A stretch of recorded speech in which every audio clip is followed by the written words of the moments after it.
You ever watch water choose its own path and realize someone decided where it would hurt them most? The sound hit me before I even opened the truck door, a low, constant rush, like a river that didn't belong there. Not a creek, not runoff, something heavier. I stepped out onto what used to be dry ground, and my boots sank half an inch into mud that shouldn't exist in late July. The smell was wrong too, wet clay mixed with asphalt and something metallic, like stormwater that had traveled too far through pipes it wasn't meant to. I stood there for a second, just listening.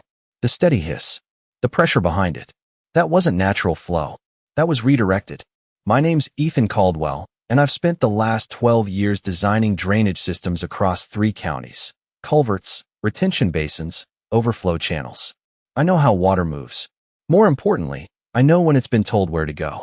And standing there on my own land, watching a slow, deliberate stream carve through the grass I'd spent months leveling, I knew this wasn't an accident. This was engineering. I followed the flow uphill, each step heavier than the last, boots pulling free from the suction of saturated soil. About 80 yards in, I found it.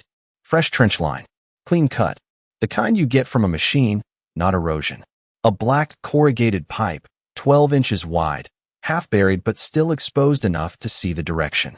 Water poured out of it in a steady sheet, clear at first, then clouded with silt as it hit my land and started tearing it apart inch by inch. I crouched down, ran my hand along the pipe. Brand new, still smelled like plastic and machine oil. I didn't need a map to know where it came from. I just turned my head uphill, past the tree line, toward the perfectly manicured entrance of Willowbrook Estates, the HOA that had been sending me letters for the past 3 months about property compliance and visual standards. Funny how they never mentioned drainage. I straightened up, wiped the mud off my hand onto my jeans, and just watched it for a minute. The flow was consistent, controlled. This wasn't overflow from a storm. There hadn't even been rain in 2 days, which meant one thing. They'd rerouted their stormwater system, and they pointed it straight at me. I could almost hear her voice. In my head, that smooth, polished tone Victoria Hargrove used at every meeting, like she was doing you a favor while tightening the screws. Community improvements require cooperation, Mr. Caldwell. Cooperation. That word tasted different now, standing in ankle-deep runoff that didn't belong on my property. I walked the line another 30 yards and found the junction, where their old drainage path had been sealed off and redirected. Concrete cap, still curing. They didn't even try to hide it. Why would they? From their perspective, this land was just outside their boundary. Not protected, not maintained. Easy place to dump a problem they didn't want anymore. I stood there, hands on my hips, feeling that familiar calm settle in, the kind that comes right before you start solving something. Because here's the thing about water, it doesn't care about intentions. It doesn't care about HOA bylaws or polished entrance signs or whatever story someone tells themselves to justify a shortcut. Water follows physics, gravity, pressure, path of least resistance. And right now, they thought they'd found theirs. I looked back down at my land, at the slow spread of mud, the way the grass was already starting to disappear under the steady flow, and I nodded once to myself. They didn't break the system. They just moved it. And that meant the system could move again. I pulled my phone out, snapped a few photos, then one of the pipe, then the junction. Documentation beats emotion. Always has. But as I stood there, listening to that steady rush, I couldn't help but let a small smile creep in. Because what Victoria didn't know, what none of them knew, was that the man whose land they just turned into a drainage basin was the same man who designed systems that controlled entire watersheds. They thought they solved their problem. They didn't. They just transferred it. And sooner or later, water always finds its way back. I did not call anyone that day. I did not knock on doors or send emails or try to argue with a board that already decided I did not matter. I just went inside, washed the mud off my hands, and pulled up the original survey maps on my laptop. The screen lit up with clean lines and contour marks, elevation changes measured down to fractions of an inch, every slope and channel mapped long before Willowbrook Estates even existed. I zoomed in slowly, following the natural drainage path that used to run along the north edge of my property, back when water respected the terrain instead of plastic pipes and shortcuts. They had not just redirected water. They had rewritten the landscape. I could hear the flow outside, even through the closed windows, a constant low hum pressing against the walls like a reminder that this was not going away on its own. I pulled up county records next, parcel overlays, easement documents, stormwater permits. My cursor moved steady, methodical. This part always looks boring to people who do not understand it. Lines of text, filing numbers, dates. But this is where systems either hold or fall apart. And about 20 minutes in, I found the first crack. No approved modification for stormwater redirection. No updated drainage plan filed with the county. Nothing that gave them the right to discharge onto adjacent private land. I leaned back in my chair, letting that sit for a second. Outside, the flow kept going, chewing a little deeper into my yard with every minute. They had skipped the paperwork, which meant they either thought no one would check, or they thought no one could do anything about it. I stood up, grabbed my boots again, and headed back out. The late afternoon heat was still hanging in the air, thick and heavy, but the ground under my feet felt colder now, saturated, unstable. I walked the full perimeter this time, pacing it out like I was back on a job site. 100 feet. 200. I marked the worst sections in my head where the water was pooling, where the soil was already starting to give. This was not just inconvenience. Another week of this, and the foundation I had planned for the build would be compromised before I even broke ground. I stopped near the lower edge where the water finally slowed, spreading thin across a patch of grass that used to stay dry year-round. I crouched down, pressed my palm into the mud, felt the steady vibration of flow just beneath the surface.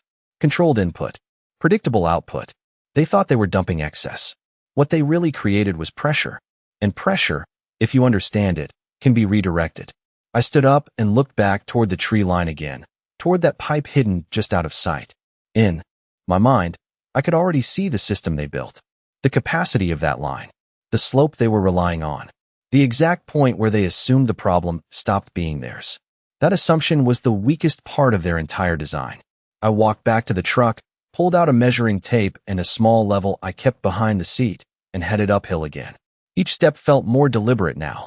Not angry, not rushed, just focused. I measured the pipe diameter. 12 inches confirmed. Checked the slope along the trench. Rough estimate, about a 2% grade, enough to keep flow consistent without backing up on their side. Smart enough to work, careless enough to fail under the right conditions. I straightened up and wiped the sweat from my forehead, leaving a streak of dirt across my sleeve. The sun was starting to drop, casting long shadows across the ground. And for the first time since I saw that water, everything felt quiet in my head. Clear. Because now I knew exactly what they had done. And more importantly, I knew exactly where it would break. I pulled my phone out again, this time switching to video, slowly panning across the pipe, the trench, the direction of flow, narrating the measurements under my breath so there would be no question later about what I saw and when I saw it. Documentation beats denial. Every time. When I finished, I stood there for one last second, listening to that steady rush, feeling the ground give just slightly under my boots. They thought they pushed a problem downhill and out of sight. What they really did was hand it to someone who knew how to send it back. The next morning, the smell hit before the sound. Wet earth, heavier now, mixed with something sour like standing water that had nowhere left to go. I stepped outside with a cup of coffee that was already losing heat in my hand, and the ground told the story before I even looked up. The mud had spread another 10 feet overnight, darker, thicker, swallowing the edge of what used to be a clean grade line. The grass was gone in patches, replaced by shallow ripples where water kept pushing through, slow but relentless. I took a sip, let the bitterness sit on my tongue, and listened. Same steady rush, same pressure. They had not turned it off, which meant one thing. They believed this was permanent. I set the cup down on the tailgate and walked the line again, this time slower, more deliberate, like I was inspecting someone else's mistake. Because that is what this was now. Their system, their decision, their liability. About halfway up the slope, I heard something new. A faint rattle inside the pipe. Not loud, just enough to tell me the flow had increased since yesterday. I crouched down, pressed my ear closer without touching it, and caught the deeper tone underneath the surface noise. More volume. Somewhere upstream, they had opened more capacity or tied in another line. They were scaling it up. I let out a slow breath and shook my head once. That was not confidence. That was overcommitment. I stood up and followed the trench again, this time stepping off distances, counting quietly under my breath, mapping it out without needing paper. At the junction, I stopped and looked at the concrete cap again. It had set overnight, the edges now firm, locking their old path shut for good. No easy reversal. They had burned the bridge behind them.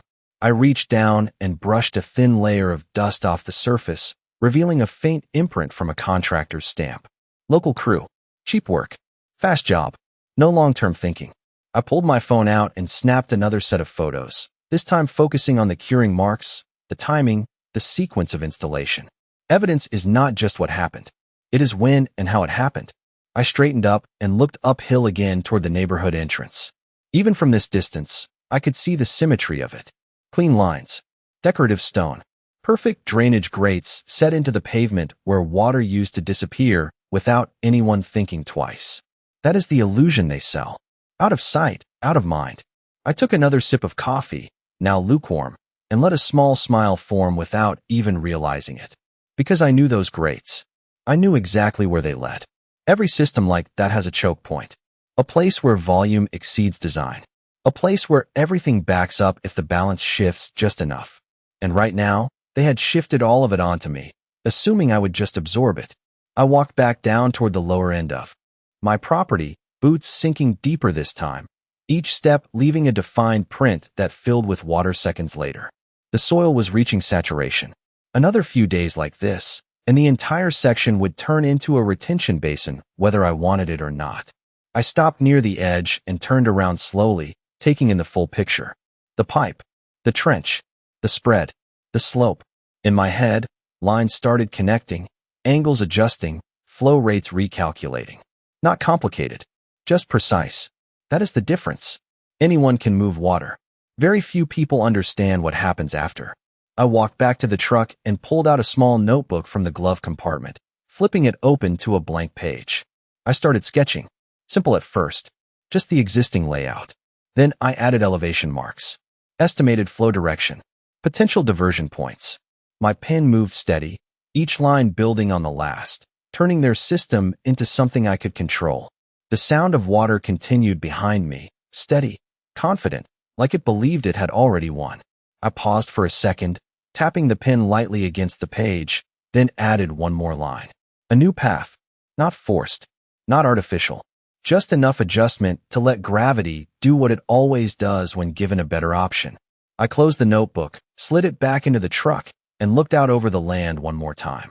They thought they had finished the job when they buried that pipe. They thought the problem ended at my property line. But standing there, feeling the ground shift under my feet and hearing that steady flow, I realized something simple. They did not create a solution. They created momentum. And momentum, once you understand it, does not stop. It redirects. By late afternoon, the ground had stopped pretending to hold its shape. Every step I took left a deeper imprint than the last, water rising slowly around the edges of my boots like it was claiming territory inch by inch. The air felt thicker too, humid in a way that did not belong to this part of the county unless something upstream was pushing more volume than usual. I checked the sky out of habit, clear blue, not a cloud in sight. No rain, no storm, just redirected flow doing exactly what it was designed to do. I walked back to the truck, pulled out a long measuring rod and a small transit level, and headed toward the lowest point of the spread. The mud sucked at my boots with each step, a quiet, stubborn resistance that told me the soil was reaching full saturation. I planted the rod, checked the depth. For inches of standing water in places that used to stay dry year-round. I adjusted the level, sighted back toward the pipe, then uphill toward the neighborhood entrance. The numbers lined up exactly the way I expected. They had created a clean, efficient path into my land. What they failed to account for was what happens when that path is no longer the easiest route. I lowered the level and stood there for a moment, listening again. The sound had changed slightly since morning. Still steady, but heavier, like the system was carrying more than it was originally designed for. Somewhere upstream, additional runoff had joined the line. Maybe more homes tied in. Maybe a secondary drain feeding into the same pipe. Either way, the pressure was building. And pressure does not disappear. It looks for release. I walked back uphill one more time, stopping at the junction where their old drainage had been sealed. The concrete cap was fully set now, hard and permanent, locking their original flow path out of the equation. I ran my hand across it again, feeling the slight unevenness where the finish had been rushed. They did not build this to last. They built it to solve a problem quickly. That is the kind of thinking that creates bigger problems later. I stepped back and looked at the entire setup from a distance, letting my eyes trace the invisible lines the water was following. In my head, I could already see the alternative. Not a new system, just a correction, a slight shift in grade, a controlled opening at the right point, a path that would feel more natural to the flow than the one they forced. Water does not argue. It chooses. And if you give it a better option, it will take it every single time. I walked back down to the truck and opened the tailgate, spreading out the notebook again. The page from earlier stared back at me, lines and arrows mapping out their mistake. I added more detail now. Exact measurements. Slope adjustments down to fractions. A secondary channel sketched lightly at first, then reinforced with a darker line as the plan settled into place. I marked a single point near the edge of my property, just before the elevation shifted upward toward their entrance. That was the key, the place where gravity could be convinced to change its mind. I closed the notebook slowly, feeling that quiet certainty settle in again. This was not about force, not about confrontation. This was about timing and precision, about letting everything they built work exactly as intended, just not in the direction they expected. I glanced once more toward the neighborhood, the clean entrance, the polished stone, the illusion of control they had carefully maintained. From up there, everything probably still looked perfect. Dry pavement, order, stability. They had no idea what was building just a few hundred feet away. No idea how close they were to the limit of their own design. I picked up the now empty coffee cup from the tailgate, crushed it lightly in my hand, and tossed it into the trash bag behind the seat. Small actions. Controlled. Measured. Just like everything else. Then I leaned against the truck for a second, eyes back on the slow, steady spread of water across my land, and let out a quiet breath. They thought they had redirected a problem. What they really did was create a system that depended entirely on me accepting it. And I had no intention of doing that. The next 2 days, I did nothing that anyone outside would notice. No trucks. No equipment. No calls to contractors or inspectors. Just quiet adjustments. Small movements that blended into the land like they had always been there. Early morning, before the heat settled in, I walked the property with a shovel and a grading rake, carving shallow lines that followed the natural contour instead of fighting it. Nothing dramatic, just enough to guide the flow, to suggest a direction instead of forcing one. The soil was soft now, easy to shape, each pass of the rake leaving behind a subtle channel that filled slowly as the water kept coming. By midday, the sun would bake the surface just enough to lock those shapes in place, turning suggestion into structure. That is how you work with water. You do not command it. You give it options. I kept my movements measured, almost casual, like I was just maintaining the land instead of redesigning it. Anyone watching from a distance would see a man taking care of his property. They would not see the system forming beneath the surface. By the second afternoon, the change was already noticeable if you knew what to look for. The spread had stopped expanding outward. Instead, it began to narrow, the edges pulling inward as the flow found the paths I had introduced. The sound shifted too, less scattered, more focused, like a stream finding its channel after a flood. I stood near the lower section and listened, eyes half closed, mapping the movement by sound alone. It was working, not fully yet, but enough to confirm the direction. I walked uphill again, this time carrying a small box from the truck bed. Inside was a simple manual gate valve, nothing complicated, just solid metal and reliable control. I had used dozens like it on larger systems, places where timing mattered more than force. I set it down near the point I had marked in the notebook, right where the grade began to shift back toward the neighborhood. The ground there was still firm enough to hold shape once adjusted. That mattered. Stability at the pivot point determines everything downstream. I knelt down and started digging, slow and precise, cutting into the soil just enough to seat the valve housing without disrupting the existing flow too early. The smell of damp earth rose around me, rich and heavy, mixed with that constant undertone of moving water. Every few minutes, I would pause, listen, adjust the angle by a fraction, then continue. This was not about speed. This was about alignment. By the time the sun dipped low enough to stretch shadows across the property, the valve was in place, hidden just beneath the surface, connected to the shallow channel I had been shaping all day. From above, it looked like nothing. Just another patch of damp ground, another part of the mess they created. But underneath, everything had changed. I wiped my hands on my jeans and stood up, stepping back to take it in. The flow still followed their pipe, still poured into my land exactly the way they intended. But now, it had somewhere else it preferred to go. Not yet. Not until the timing was right. I reached down and tested the valve, turning it slightly, feeling the resistance, the control. It offered. Closed, it held everything as it was. Open, even just a little, it would invite the water to shift, to follow the path I had prepared. I turned it back, leaving it in place, dormant. The sky above was starting to change, faint streaks of gray forming on the horizon, the kind that barely register unless you are paying attention. I pulled my phone out and checked the forecast. 70% chance of heavy rain within the next 48 hours. I let out a slow breath and slipped the phone back into my pocket. That was all I needed. I walked back toward the truck, boots leaving shallow impressions now instead of deep ones, the ground already stabilizing where the flow had narrowed. Behind me, the water continued its steady rush, unaware that its path had already been rewritten. They believed they had solved their problem permanently. They believed this was the final state of things. But systems like this are never final. They are just waiting for the right condition to reveal their limits. I paused at the tailgate, looking back one more time at the quiet, controlled movement across my land, and allowed myself a small, almost invisible nod. They built something that depended on balance. All I did was move where that balance would break. The rain started just after midnight, soft at first, like a distant whisper against the roof that you almost mistake for wind. I was already awake, not restless, just waiting.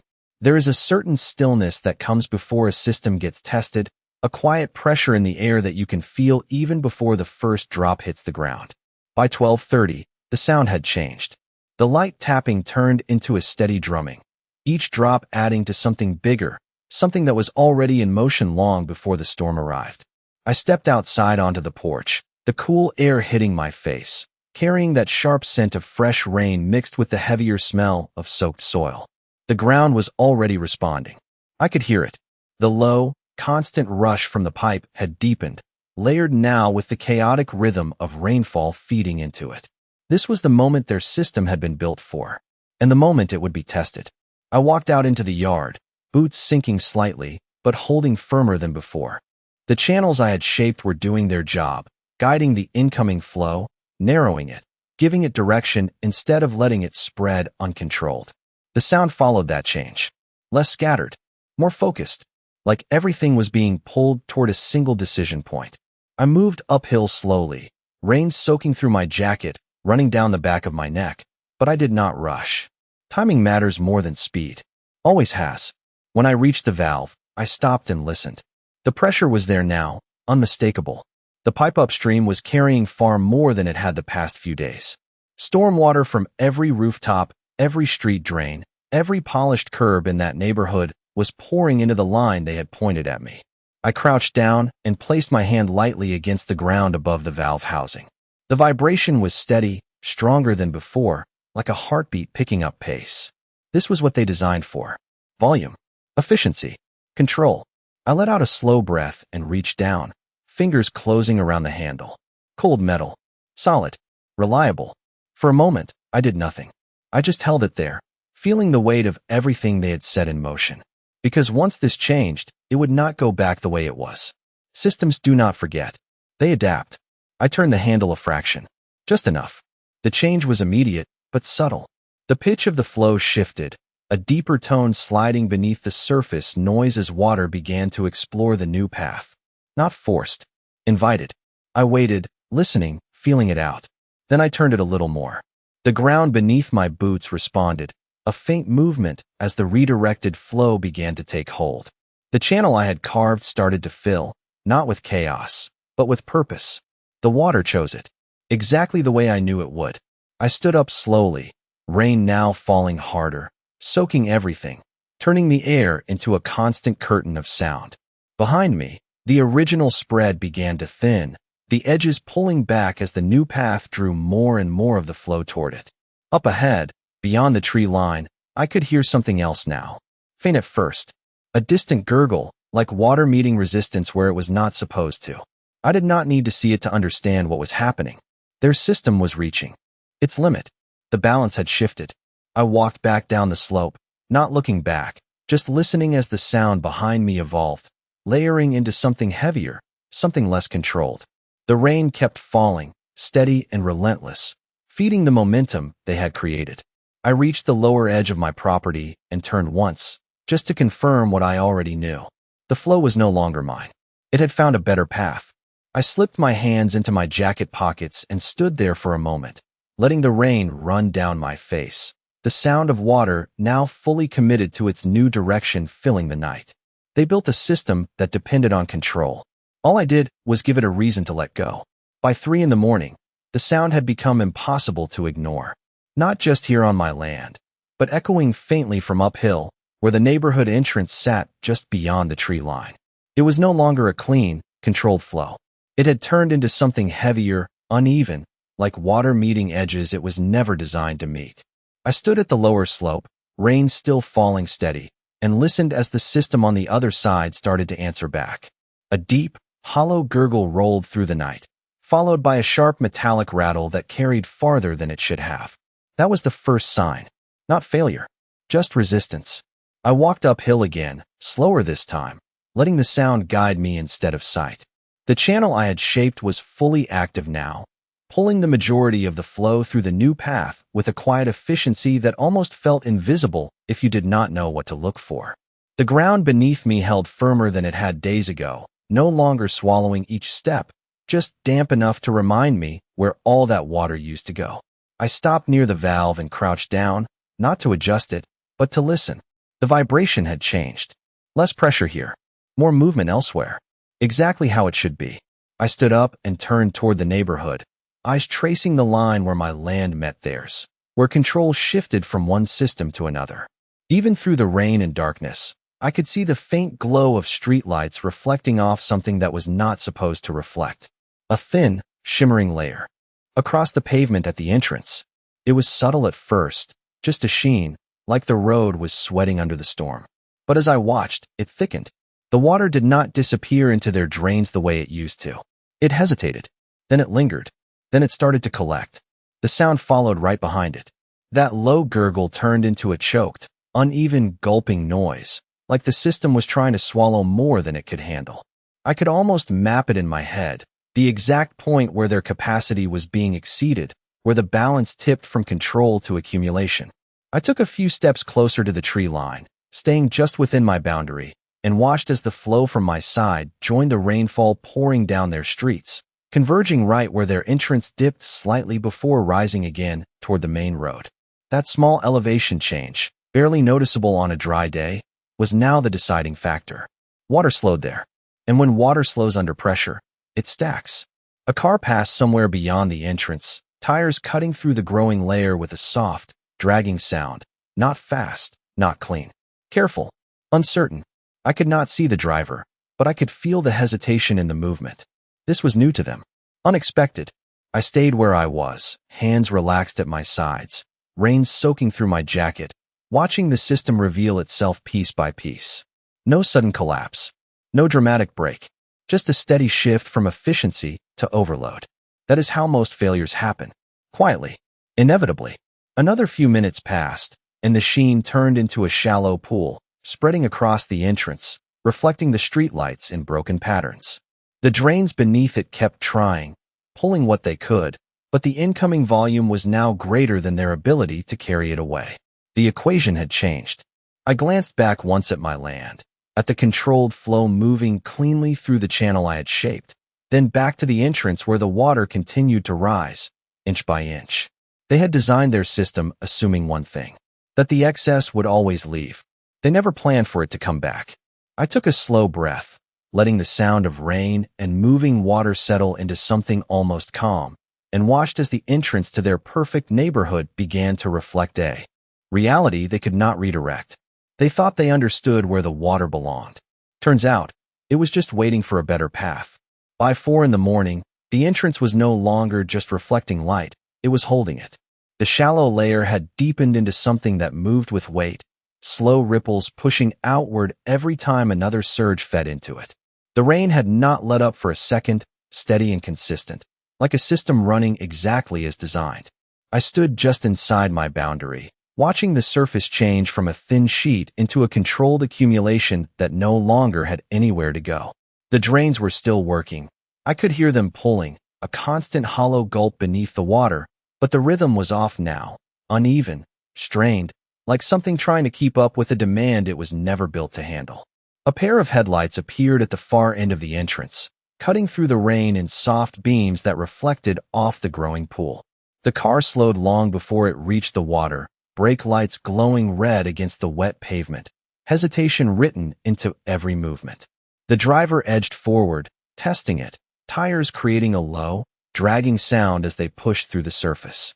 Not deep enough to stop them, but enough to make it clear this was no longer normal. I shifted my weight slightly, boots steady on firmer ground now, and let my eyes move between the entrance and the channel behind me. My land was quiet, controlled. The flow moved clean and narrow, guided exactly where it needed to go, no longer spreading, no longer fighting the terrain. The difference was almost unreal. On one side, chaos building slowly under pressure. On the other, a system that had already adapted. I took a slow breath, letting the cool rain wash over my face, and listened again. The sound from uphill had changed once more.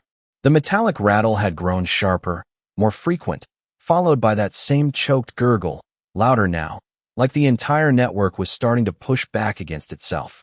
Somewhere beneath that entrance, pipes were filling faster than they could clear. Air pockets were forming. Flow was colliding instead of moving. Not a collapse. Not yet. Just a system reaching the edge of its design. Another vehicle approached, this one stopping even sooner, the driver choosing to wait, rather than push through. The water had spread across the full width of the entrance now, a continuous surface stretching from curb to curb, reflecting the streetlights in broken lines that shifted with every drop of rain. The decorative stone pillars on either side stood untouched, dry at the base for now, but the water was inching closer, steady, patient, like it had all the time in the world. I glanced down at my watch, not because I needed to track time, but because timing had already done its job. Everything that was happening now was just the system revealing itself. I turned my head slightly, catching the faint glow of porch lights flicking on in the distance, silhouettes moving behind windows, people starting to notice what was happening outside their perfectly maintained view. Confusion comes first, then concern, then questions, and eventually, someone starts looking for answers. I stayed where I was, hands relaxed, breathing steady, watching the water continue to rise by fractions of an inch, each one adding weight, adding pressure, shifting the balance further away from control. The rain showed no sign of stopping. If anything, it felt heavier now, each drop adding to the momentum they had set in motion days ago when they decided to move their problem somewhere else. I took one last look at the entrance, at the growing pool, at the lights reflecting off a surface that was never supposed to exist, and let a quiet certainty settle in. They thought they had designed a solution that removed risk from their side. What they really built was a system that depended on one assumption, that nothing downstream would ever change. And tonight, that assumption finally broke. By the time the sky started to lighten, the rain had eased into a steady drizzle, but the damage to their system had already settled into place. The entrance no longer looked like a road. It looked like a shallow basin, water stretched across it in a wide, still sheet that reflected the pale gray of early morning. The drains were still pulling, still trying, but now they were behind, working against something that had already taken control. I stood at the edge of my property, watching the surface barely move, just the occasional ripple when another small surge reached it from uphill. The sound had changed again. No more sharp rattles. No more frantic gurgling. Just a low, tired pull beneath the water, like a system that had exhausted its ability to keep up. A few residents had gathered near the entrance now, silhouettes standing just outside their vehicles, looking down at the water like it did not belong there. Some pointed. Some shook their heads. One person stepped forward, tested the edge with a shoe, then stepped back immediately, not willing to risk it. Confusion had turned into inconvenience. An inconvenience was about to turn into accountability.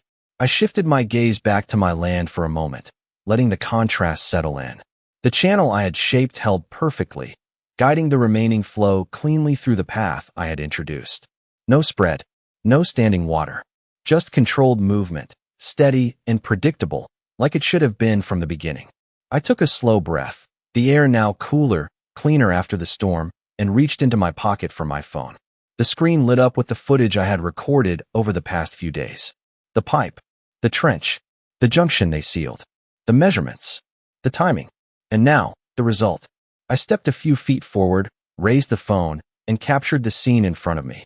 The flooded entrance, the stalled vehicles, the residents standing where control used to exist. Documentation beats denial. Every time. A county maintenance truck rolled up a few minutes later, stopping short of the water. 2 workers stepped out, boots hitting the pavement with that solid, confident sound of people who thought they understood what they were walking into. They approached the edge, looked down, then exchanged a glance that said everything without a word. This was not normal runoff. This was systemic. One of them pulled out a radio, voice low and steady, calling something in that I could not hear, but did not need to. I slipped the phone back into my pocket and let my eyes drift once more across the entire scene. From my controlled channel to their overwhelmed entrance, the line between cause and effect had never been clearer. They had built a system that depended on pushing water away from themselves. They had assumed it would stay gone. But water does not disappear. It moves. It adapts. And when you ignore where it ends up, eventually it reminds you. I turned away from the entrance and started walking back. Toward the truck, boots landing firm on ground that no longer gave beneath me. Each step felt lighter, not because anything had been destroyed, but because everything had been corrected. Behind me, voices started to rise, questions being asked, explanations demanded. It would take time for them to trace it all back. The permits they skipped, the path they changed, the decision they made without understanding the full system. But the evidence was already there, written in water and soil and the quiet logic of how things actually work. I reached the truck, rested a hand on the tailgate, and paused for just a second before opening the door. The rain had almost stopped now, just a few drops falling from the edge of the roof, tapping softly against the metal. I glanced back one last time at the entrance, at the still water holding its place, and allowed myself a small, steady breath. They thought they controlled where the water went. Turns out, they were just standing where it would end up.